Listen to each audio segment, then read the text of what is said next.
Hello, friends. This is Jamar Doyle, President and CEO of CHHSM, the Council for Health and Human Service Ministries of the United Church of Christ. And I am so pleased to be joined by the Reverend Dr. John Paul Davis, who is the Executive Director and Gathering Minister of Clay Street Table in Portland, Oregon. Paul, thank you so much for joining us. And I love this title of Gathering Minister. Can you tell us more about what that is and how that plays into the work that you do at Clay Street Table? Yes, thank you. Thanks for having me. I'd love that you're highlighting Clay Street Table and the work we're doing. CHHSM has become so important to me in the last couple years since Clay Street Table's become a member.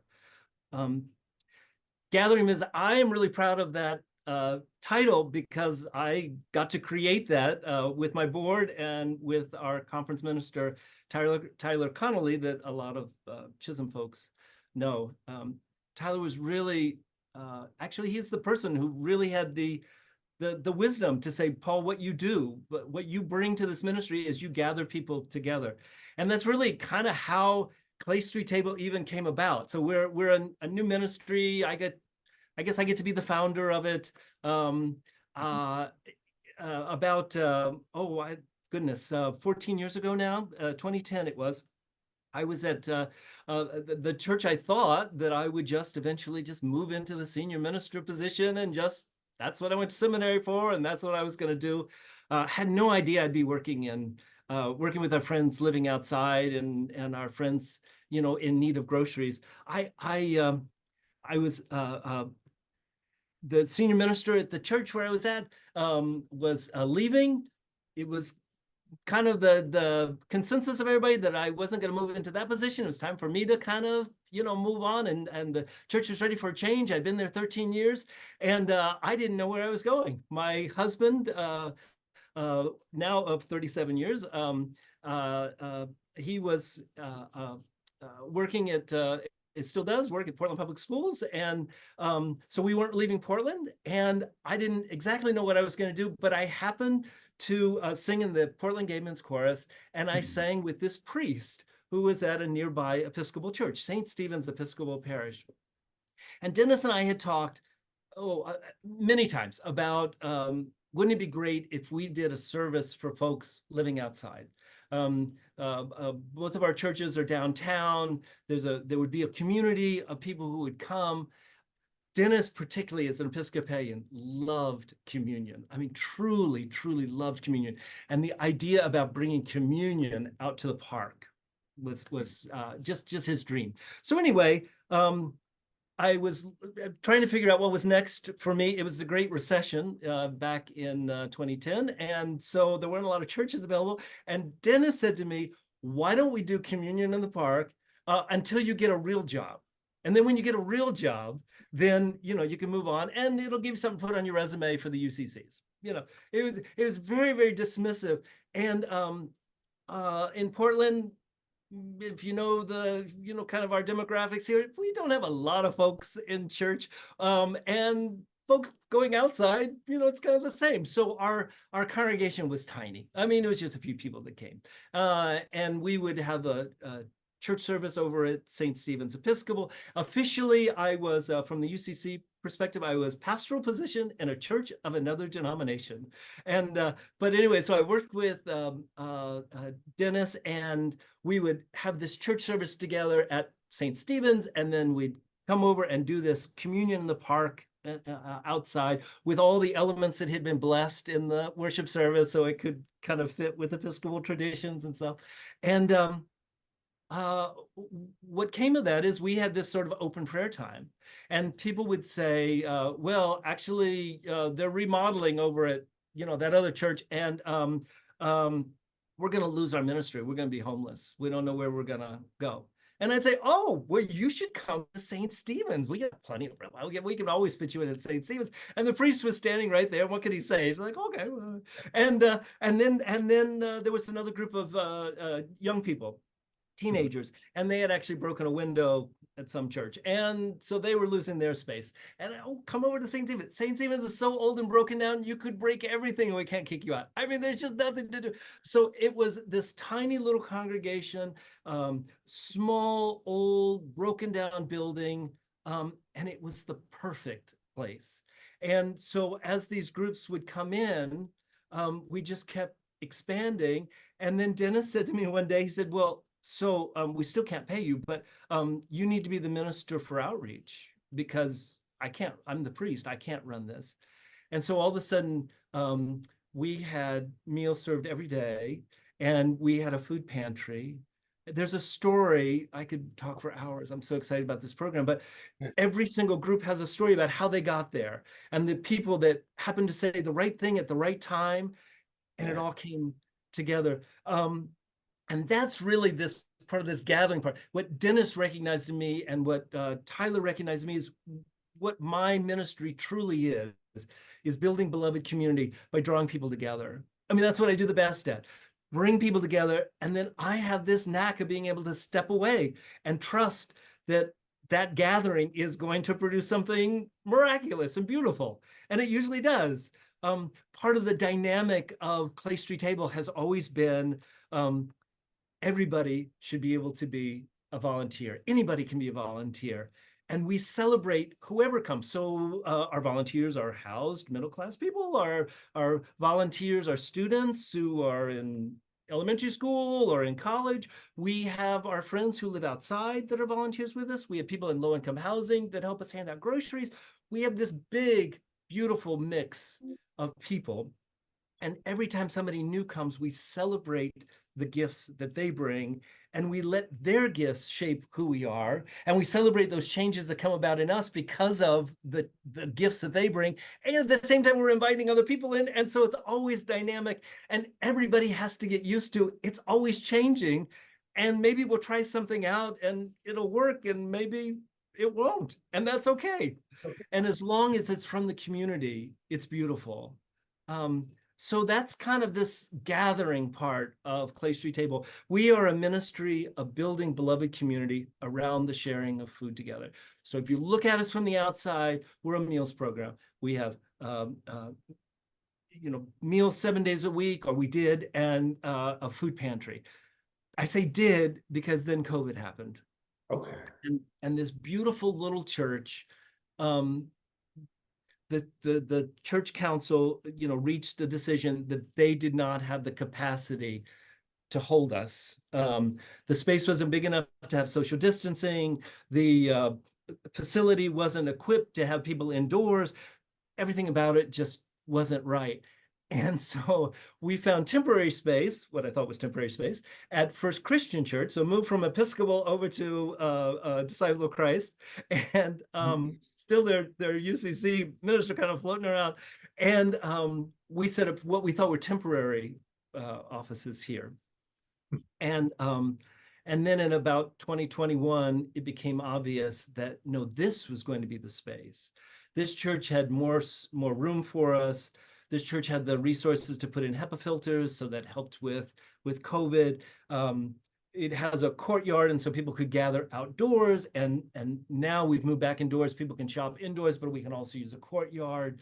There was just so much more that the church had to offer. And in about, I think it was about 2021, that the congregation at St. Stephen's Episcopal just reached that point of saying, we just don't feel like we're able to fiscally sponsor you anymore.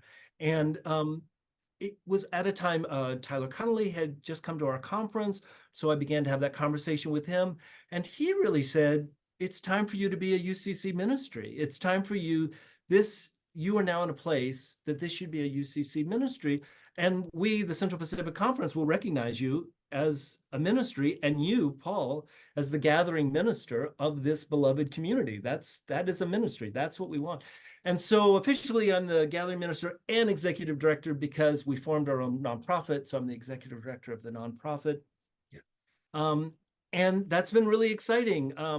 When I started over at St. Stephen's, and I was just kind of working my way out of this, it was discovering how to work with foundations and how to do fundraising. And so by the time we became Clay Street Table, our own ministry, I kind of had that. I kind of knew what to do there. So we can have a budget, and I can actually have now a director of resources. Wonderful, wonderful woman named Denise Smith, who's been to Chisholm. She's come to a conference. We switch back and forth because we're both jealous of getting to a Chisholm conference. It's so uplifting and they feel good. So we're really glad to be there. That's a long way of explaining why I'm the gathering minister, but I hope part of that is just sensing how passionate I am about bringing people together. I really believe that is, in and of itself, that is a ministry. The mission of Clay Street Table is to feed people who are hungry in spirit by drawing people together from different ages and walks of life into a community united by a common purpose. It happens to be that our common purpose is we're going to run a meals program together. But I think you can feed people by bringing them together for whatever that mission is going to be. And as I said, when we were over at St. Stephen's at our height, which at the time was 160,000 meals of food between our meals program and our pantry. So that was our focus. We were a community over there, and the subsidized housing surrounded it, that building, and it was just, it felt like the perfect place to be. Now, since COVID, we moved our meals program outside, and it still pretty much is an outdoor serving in the park meals program. And our pantry has slowly moved back inside. We went, but a lot of our partners, things changed. Some nonprofits went out of business, and so we kind of absorbed, kind of who was doing what. But the other thing is, we went from 160,000 meals of food to 250,000 meals of food, 80% increase. And the thought was, well, when this is over, everything will go back to normal. And I think the whole country is experiencing it. Nothing went back to normal. So we're still dealing with so many more hungry people coming for food. And how do we do that? The other thing that's really different now is when we were doing the meals program before COVID, people came to our pantry to get food at the end of the month. So we did it once a month, and we had, by that point, I had connected us to Oregon Food Bank, so we had we're getting our food from Oregon Food Bank, and the deal with Oregon Food Bank was, hey, 3 to 5 days of food to get people over the hump, and then people that are getting food assistance, money from the government and stuff, it's usually on the first of the month. That'll help everybody through. Gotcha. So that's not the reality anymore. That's not the reality anymore for folks either. So now folks need food the whole month because government assistance just doesn't go far enough. I mean, goodness, I don't know what everybody else is paying for a loaf of bread, but here in Portland, $5 to $7 for a loaf of bread. I mean, it's just kind of crazy. So people are just depending on, even if you live inside, you're depending on the meals program to get food, to have a meal. You're definitely depending on the pantry to get groceries. So we're actually now at a point of saying what's next for us is we want to move our pantry from once a month for different groups to one pantry that's every week that we all come to together, which is a huge change for us. Big change. And we're giving ourselves 3 years to kind of get it all in place. But every step along the way is also saying, and how is the community involved in that? And what does the community want to do? And how do they want to lead this? Well, I'm so glad that you shared, number one, your mission and how it ties to not just being a food ministry, but also being a gathering ministry, right? And how through food, you're able to bring people together to gather, be it if it's someone who maybe is receiving food or someone who is volunteering to help those that are in need, right? And so, and hearing you talk about how that is the central crux of yes, it's about food and about feeding people, but it's really about gathering so that people come together and build beloved community through breaking bread together is just amazing. And I love that you shared that background and that story, because otherwise people may get from this that, oh, Clay Street Table is a food ministry, a feeding ministry, which you are.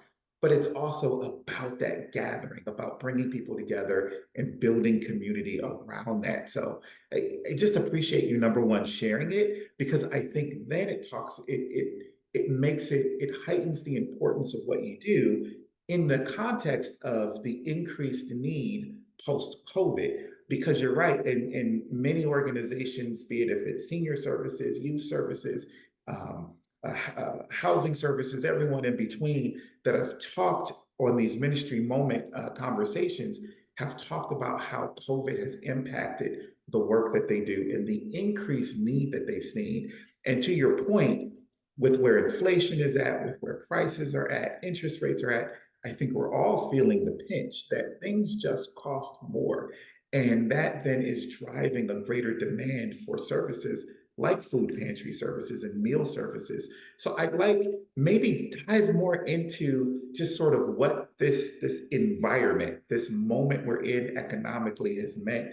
You know, hearing you say an 80% increase in terms of the meals that you're delivering, and my gosh, you know, 160,000 to over 250,000, like thinking about that volume of need that's out there. How are you meeting the need? And then how can people, if they're listening to this video, get involved? Because I am sure it takes a lot of volunteers. I'm sure people's hearts will be pricked if they're in Portland to maybe physically help. If they're not in Portland, maybe there's something else they can do by way of donation. How can they just support this important gathering ministry that is, it's focused on food, but it's really about gathering? Yeah, thank you. We have, yeah, you mentioned about volunteers, and I just want to lift that up, that we wouldn't be able to do what we do if we didn't have volunteers. So there's you know, I'm here, the director, and I have a director of resources, and right now we have a wonderful, we got a grant to have a part-time student engagement specialist. So Susie's job is to just work with our students and make sure, and work with schools and make sure they're fully engaged. But that's it staff-wise. Everything else is run by volunteers, and those volunteers are students who come after school and help us bag groceries for our pantry, or they come on Sundays and they cook the lunch that we serve outside. It's our friends who live outside who are helping us you know, both run the food pantry and serve meals outside. There are people that are living in low-income housing that are helping us run the programs. It's just wonderful. I just have to tell you, this is beautiful couple. So they're seniors. I'm guessing they're in their 80s or older, and they only speak Korean. And they are usually almost always the first in line at the food pantry. In fact, they've designated themselves in charge of handing out numbers. So they get there first, and then they hand out numbers to everybody so people kind of know what order they're in. It's very, very, very, very sweet. But they showed up last, and our main way of communicating is with Google. And so they showed up last Tuesday and said, we're here. I mean, they knew that I serve, you know, we serve food out in the park, and they were there to volunteer. And there's just something beautiful about having them. So the way we serve in the park is we have wagons and we have sack lunches, and they go out in the park. And there was something beautiful about inviting them in and having them help the crew, which nobody spoke Korean, and having them help, you know, prepare the sacks, and then taking them out to the community and just announcing to the community, Grandma and Grandpa only speak Korean. So if anybody speaks Korean, great. And otherwise, they're not ignoring you. They're just, you know, we'll all figure it out together. Yes. There was something so beautiful about that, and so wonderful about the I don't know, the self-efficacy of, you know, I can do something, and I don't have to have everything exactly perfect to do it, to be part of this. So it's messy all the time, you know, and when we set up our pantry on the, so we have an Asian pantry on the third Thursday, what we call the neighborhood pantry, kind of a generic pantry on the fourth Thursday. We always, it's whoever comes is a volunteer. So it's just so y'all come. Our folks who are sort of middle class house folks are the allies. Their job is to be there and support the work of the community, which is our folks who are coming for groceries, our folks who are coming for meals. So be supportive. Students that volunteer, I've had students tell me that they are going into public health because they met somebody. And there's this wonderful woman that's she's actually med school now, and she went into the Peace Corps first. She went to AmeriCorps first, and went down to Florida and worked in a shelter for people experiencing homelessness because she had met somebody at the meals program and said, "This is what I'm supposed to be doing." I love those connections. So let me tell you one more story. Absolutely. There's a and unfortunately Larry has died now, but Larry, when Larry was 5 years old, he went into an orphanage because both of his parents died. So I don't know the background of what happened, but he was without parents at age 5. And he was in an orphanage in Chicago, and this is, 60 plus years ago. And he turned 18 and he aged out and he had no support network. And so at age 18, he became houseless. I mean, he for 40 years before I met him, he had traveled over almost every state. That was kind of his goal, to stay in a shelter in every state in the country. And what brought him to Portland was he had heard we had a Rose Festival, and he never saw the parade. He wanted to see the Rose Parade and all that kind of stuff. Yeah, Rose Festival parade, I hear. And so he comes to Portland and he's looking for food. So he wanders into at the time St. Stephen's Table. It was just a ministry of St. Stephen's Church, and the folks who were there said, "Oh, could you help us, clean up? Do you have some time?" And Larry started cleaning up, and then he kept coming, and all of a sudden he had a routine. And then and when I came along, by the time I came along, the there was a group in the church that called him the mayor of Clay Street because he was so helpful for them. And then Larry eventually was able to get into housing, and it just so happened he was able to get into housing right across the street. So then he was with us all the time. And as this meals program kept growing, and it was just meals program at this point, Larry was always with us and doing everything and had stability in his life and just a sense of purpose. And and one day the Oregon Food Bank was there, and I was giving a pitch for why we needed more food and why we needed another meal. That was my whole pitch. I had no concept of pantry in my mind. And Larry came in the door because the doors were always unlocked. And Larry walks in, and I said, "Oh, Larry, come over to the meet Oregon Food Bank and tell them why we need another meal." And he said, "We don't need another meal. We need a pantry. I'm across the street, and everybody over there is starving. We're running out of food." And he gave the whole pitch. And the representative from the food bank just looked at me and said, "So I guess you're going to start a food pantry." Wow. And I said, "I guess I am." So the reason we have this whole pantry system is because of one of our friends who had lived outside, who got into housing, who recognized the need in his building, came over and told the food bank, and the food bank listened to him and said, "That's it." And Larry, of course, became a big part of that as well.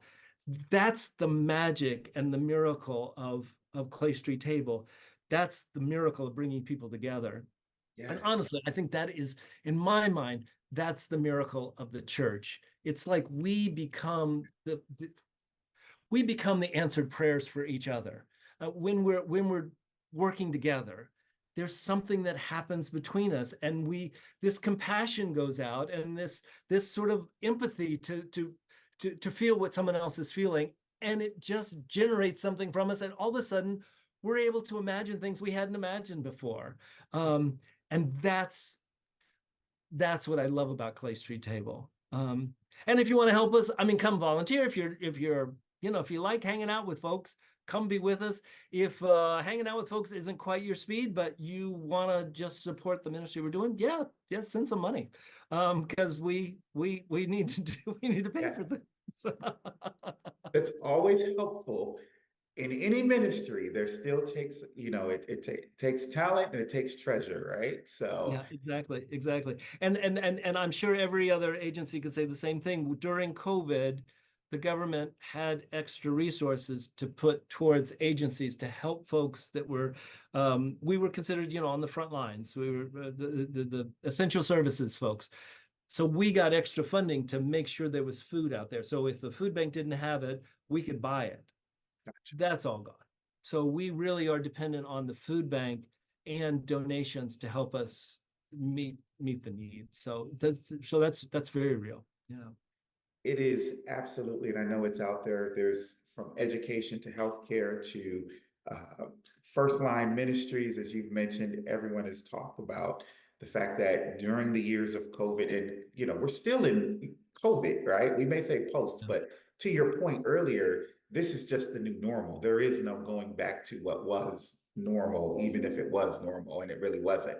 But with that said, the funds that were there have dried up, but the need is even greater than it was at that time. So, to your point, if there are those that maybe you physically can't be there to help, but you're able to do something monetarily, are they able to go to your website? Is there a donation? How best would they be able to pitch in?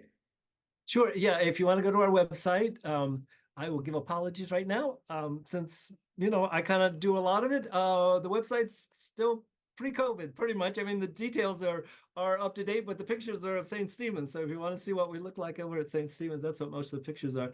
But of course, there's a donate page and there's a donate button, and it would be wonderful to have you, donate to us. If you just want to, contact me, I'm Paul at claystreettable.org. So, you can always contact me and get involved that way, or just chat. So I'm also I did just turn 60, and I am thank you, and I am also looking for how Clay Street ministry continues on. And so, if there's seminarians out there, or if there's somebody who feels passionate about being the minister of Clay Street Table, the gathering minister, I would love to have that conversation and begin, or maybe you want to start it somewhere else. My ministry here, that I was telling Jamar earlier, that there are so many people who influence this ministry because they were the right person at the right time to say the right thing, to steer me in the right way. Maybe I can be a right person at the right time for you and just kind of point you to what I did, and maybe you can imitate some of it, or not, or learn from all the mistakes and do it totally different. It's amazing how those connections come together. And it really is building community, just as you mentioned with Larry and how he was able to, say the right thing when the food bank was right there. And that turned into growing into the pantry and, the connections that exist. So, like you said, if you just want to connect with Paul, shoot him an email. He's given his email address, and I am sure, I hope I'm not over speaking for you, but I think they would be very happy if folks even just stopped by and Oh, yeah. said hello and volunteered. So I can't believe this time has flown by. We've already been talking for just about a half hour. And I think it's just because of the energy and the passion. And, it really comes through even just the computer that you care about this work. And it is exactly why Tyler said, you are not just the minister, but the gathering minister, bringing people together so that those connections can be made, be it for the person that you're talking to, be it for the ministry that you're working, or be it for the community that you're serving. So I feel blessed to have had this conversations. Friends out there in the internet, I hope you have been blessed by this time as well.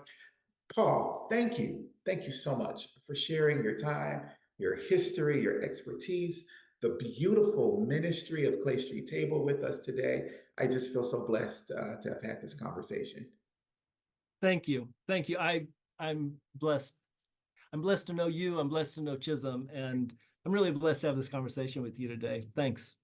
Thank you so much. And friends, that concludes this installment of Ministry Moments, but there will be another Ministry Moment next month.